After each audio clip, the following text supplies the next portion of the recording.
This is a friendly reminder to all my fellow Christians that abortion is not the only political issue in American politics. There are many, many other topics and issues which affect millions of people all across the nation and the world. And where a political candidate stands on those other issues can actually be more important than where that candidate stands on abortion. Here, let me give you an example. Donald Trump is currently a textbook example of a fascist. Trump tried to violently overthrow the government after he lost the last election. He expressed support for hanging Mike Pence, his own vice president, because Pence refused to help Trump overthrow the fair election, which Trump undisputably lost. Trump has said he will be a dictator on his first day in office if he wins. He's talked about using the U.S. military to go after his political opponents. He said he wanted his generals to be more like Hitler's generals. Trump has praised and gushed over foreign dictators, talking about how great they are. John Kelly, who is Trump's chief of staff, has openly called Trump a fascist. Here's the thing about fascists. Often, when they get into power, people die. Lots and lots and lots of people die. When fascists come to power, they do extremely long-term damage to the fabric of their nations. Just this issue alone is enough to tip the scales in the favor of voting for Harris. But the math becomes even more clear when one recognizes that Harris, on top of not being a fascist, which is pretty great, is advancing a number of political issues which will directly help all Americans and which no Christian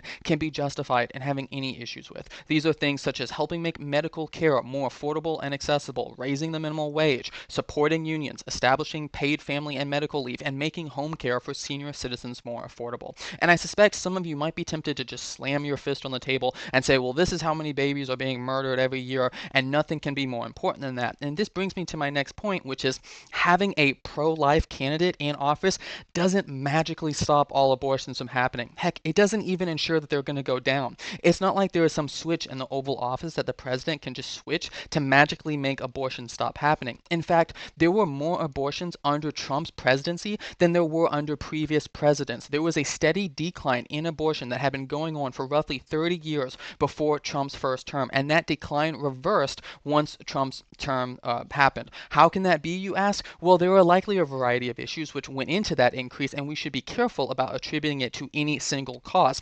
However, it is worth noting that some of Trump's policy directly negatively affected the ability for some people to access low-cost contraceptive, which means more people were having unwanted pregnancies. And this is a good place for me to note that there's a good amount of data which suggests easy, low-cost access to contraceptives is an extremely effective way to decrease abortions. So if you really are for stopping abortion at all costs, you should support making contraceptives more widely available. And some of you might be thinking, yeah, well, but that was before Trump helped us get Roe v. Wade overturned. Surely that will cause it to go down.